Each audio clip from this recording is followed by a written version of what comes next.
Hello and welcome to episode 3 of the Burgess Salmon Pensions Pod, our fortnightly podcast on pensions news, insights from our practice and tips and tricks for trustees and employers.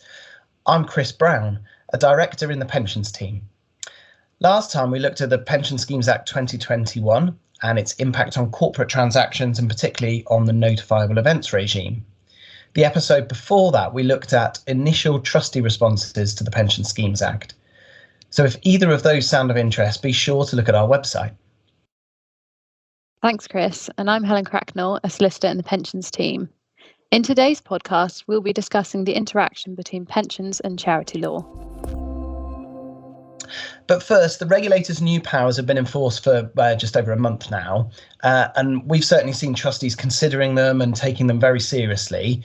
And I know others in our team as well, we've been asked whether the risk of criminal sanctions and these new regulatory powers, is that all something, Helen, that trustees really need to be worried about? I mean, one trustee in a trustee meeting recently asked me, is it worth being a trustee anymore? Is it worth the risk? That's a really great question, Chris. Trustees absolutely need to be alive to the new powers and how they impact decisions they make with their employers. But is there a material risk of extra liability for trustees who are trying to do the right thing, taking advice? We wouldn't think so.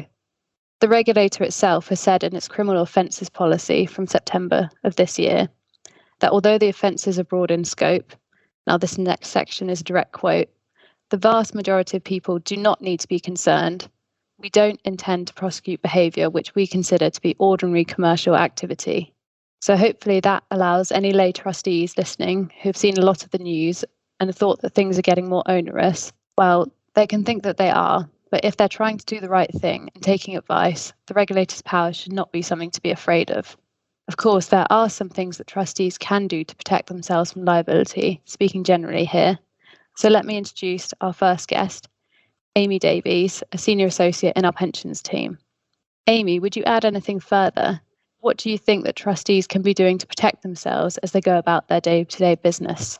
Thanks, Helen. And yes, that's absolutely right. I completely agree. What we're generally saying to trustees is really just to focus on a very much back to basics approach to trustee business and trustee governance, and to make sure that their governance and processes are all set up and in line to make sure that the right things are happening at the right time. Focusing on particular issues, we would encourage good communication between the employer and the trustees, regular commercial and financial updates from the employer to the trustees, whether that's in writing or as a standing item, for example, in trustee meetings. A clear record of any discussions between the trustees and employer, any decisions made and the reasons for them. This will be really helpful in the event that you need to defend yourself against any of the criminal powers that the regulator has, or if the regulator decides to exercise any of its new information gathering powers. It's really important that trustees have got clear and easily available written records. And also take advice from your legal advisors, your actuarial advisors, and act on that advice. Yeah, that's helpful. Thanks, Amy. Always helpful to think about, what's the basics of good trustee governance and how to run schemes properly. And just to add, for some trustees, we've recently reviewed, what protections they have available, exoneration rules, indemnity rules, and where those pay out from. Is it the employer? Is it the scheme, or both? What trustee liability insurance is available? Is that a standalone policy or connected to a policy of the employer? There's all sorts of things you could look at when you're thinking about trustee protections. Also, scope of retainers with advisors, and just the adequacy of governance provisions in the rules. So on to the topic of today's podcast. Amy, you have a lot of experience working with charities and other not-for-profit organisations. How do pensions obligations apply to not-for-profit employers? Yeah, thanks, Helen. The starting point really is that pensions law and regulation applies to charitable and not-for-profit employers in exactly the same way as they do for commercial businesses. I want to introduce our second guest, Catherine de Maid, a partner in our tax, trusts and family team. Catherine, is there anything from a charity law side that trustees with a charitable employer need to be aware of when approaching scheme funding or the employer? Yes, thanks, Helen. There are a few things. So that the trustees of any charity, and that's however it's established. So whether it's established as a company, a trust, or a charitable incorporated organisation, or CIO for short, they all owe the same duties under the law relating to charities, trusts, and trustees, and if they're a company, also company law. So for example, the trustees of a charitable company will owe the same duties as the trustees of a charitable trust. So that's quite important to bear in mind as sort of the background.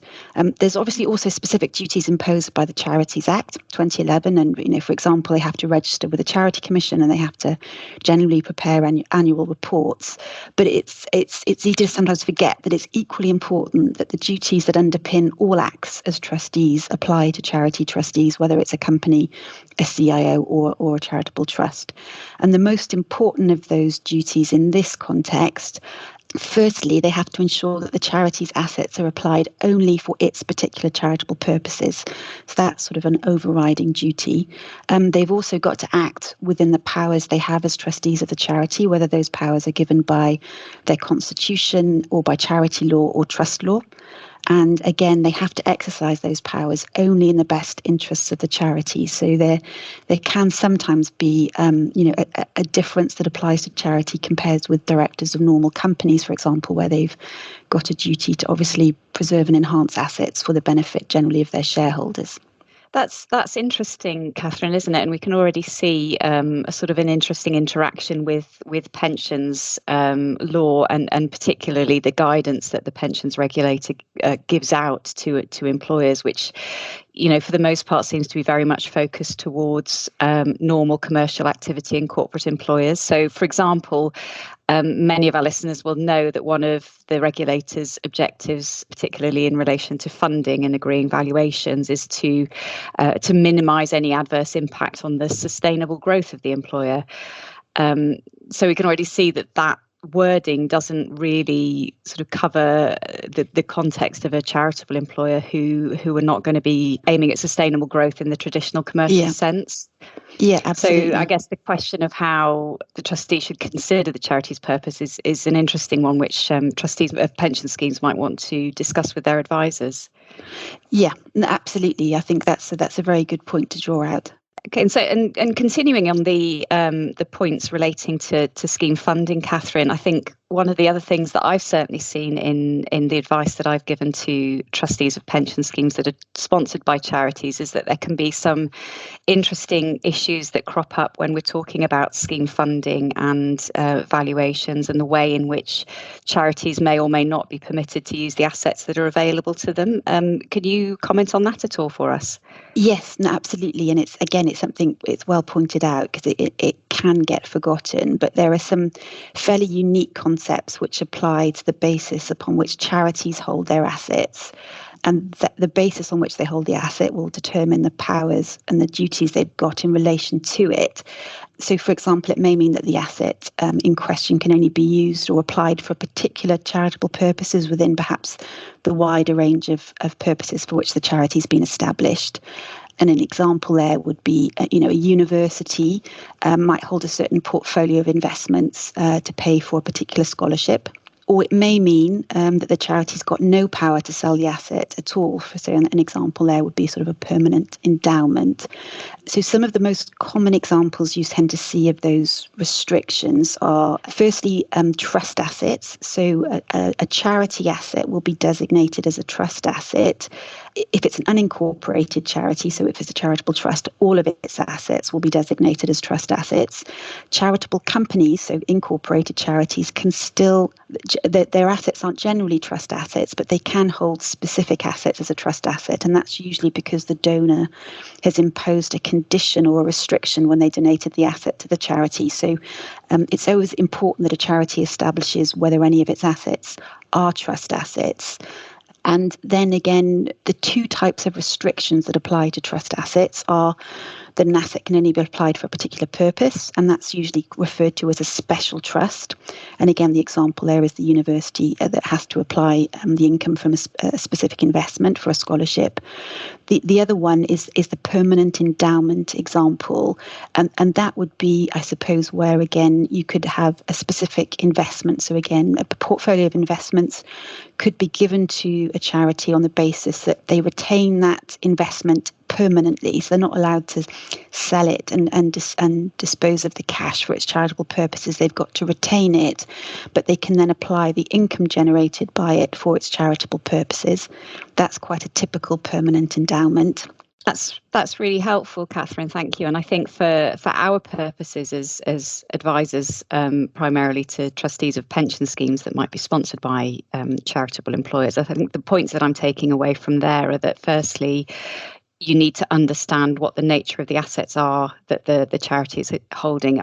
And I think one of the things that I've seen in practice as well that can impact on the value and practical usability of assets of a pension is for example, where a building or a piece of land might have been specially adapted because of, to further the charitable purpose. So, for example, if, a disability charity might have a specially designed and adapted building, which might make it more difficult to sell, or it might affect the value because, it's obviously a very particular market and it might not be saleable on a general property market. So that can also impact on how usable a charity's asset is for the purposes of supporting the pension scheme.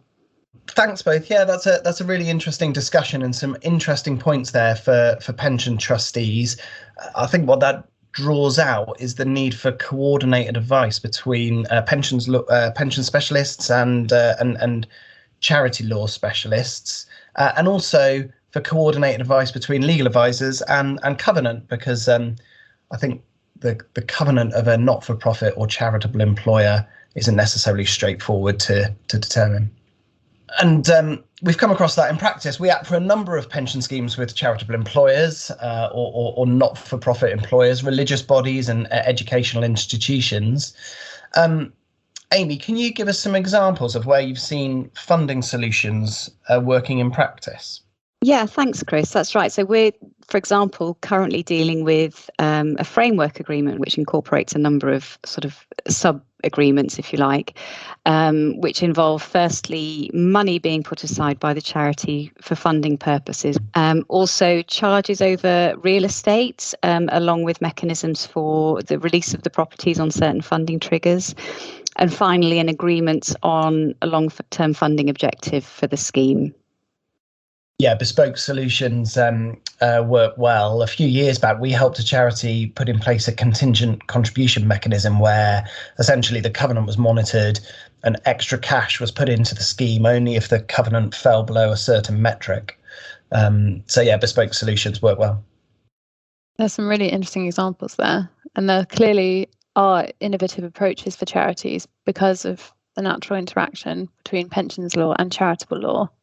If you also go back to the Pension Schemes Act 2021, obviously there are two new tests for a contribution notice which consider employer resources and employer insolvency. It's not entirely clear at the moment how these two tests will apply in a charitable context. Yeah, I think that's absolutely right, Helen. In relation to the resources test, there's no guidance at all on what it means in practice for charities, how assessing the use of resources and as against the funding position of the scheme. It would be really helpful if the regulator could turn its mind to this and offer some guidance in the near future for charitable employers.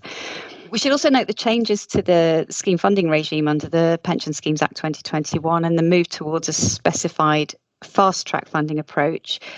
It'll be interesting to see how this develops to ensure that the flexibility in the current regime is retained for charitable employers. Again, going back to this bespoke funding solutions that we were talking about earlier. That's probably going off on a tangent though, and probably one for a whole new podcast. Thanks, Amy. Another area that we've seen in practice is how cessation of participation in multi-employer schemes works for charitable employers. So we've helped not-for-profit organisations who've accidentally triggered debts manage those liabilities And there are various statutory mechanisms for doing that, including periods of grace and deferred debt mechanisms. But in essence, trustees of schemes with charitable employers might want to do some preemptive work to consider what the impact of an insolvency event or an employment cessation event would be. Yeah, absolutely. It's a message that works in the commercial context, but certainly for if you've got a not-for-profit employer as well. So finally, Helen and I just wanted to end on an example, and the well-known case of the Wedgwood Museum is a good example of some of the difficulties when dealing with charitable employers. So the museum became the last man standing in a multi-employer scheme, and ultimately its valuable pottery collection was held to be an asset of the museum to be distributed in its insolvency rather than being held on separate charitable trusts. So this is an example of Catherine's point earlier around needing to be very clear on the legal structure of the charity and how it holds its assets. So, Amy, Catherine, Helen, thanks very much for your time today. It's been a really interesting discussion. Thank you for listening to the Burgess Salmon Pensions Pod. If you'd like to know more about our pensions team and how our experts can work with you, you can contact myself, Chris, or any of our team via our website. If you enjoyed this podcast, you may also enjoy listening to our next episode, which will cover key trends in the current pensions landscape, with a particular focus on master trusts. This will be available on Apple, Spotify, or wherever you listen to your podcasts. Don't forget to subscribe, and thanks for listening.